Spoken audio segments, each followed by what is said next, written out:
Det skal et æbletræ. Ja.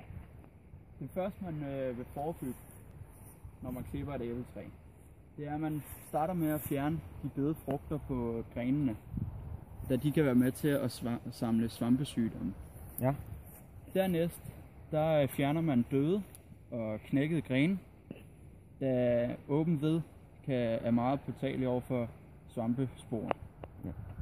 Og det er jo sådan nogle svampesygdomme som skurv og grummonilla. Ja, lige nøjagtigt, som træet faktisk har her.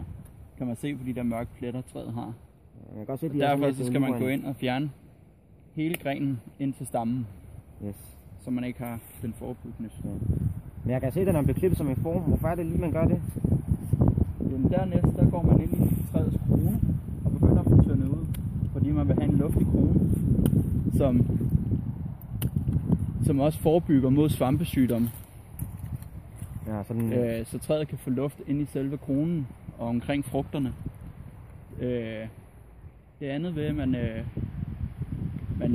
beskærer kronen, det er, at frugterne får meget mere sollys, og bliver derfor bedre og hurtigere modne.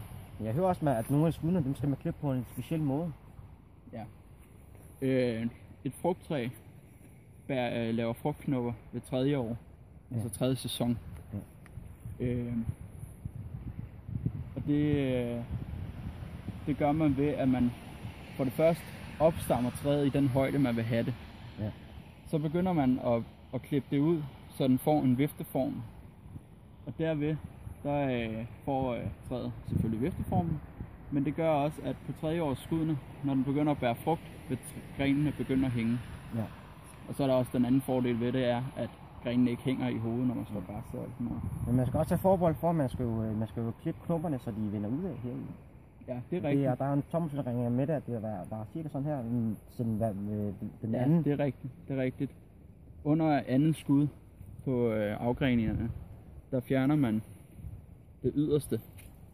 Der kan man se, at vi har en lille knop der. Derude der. Ja, lige nøjagtigt. Og det er sådan, de faktisk skal klippes. Lige nøjagtigt. Og her har vi faktisk nogle 3. års, der kommer til at bære frugt til næste år her. Ja. Det er lidt mere leve til 3. jo. Det gør det. Du får bestemt også meget mere sundt træ af det. Ja.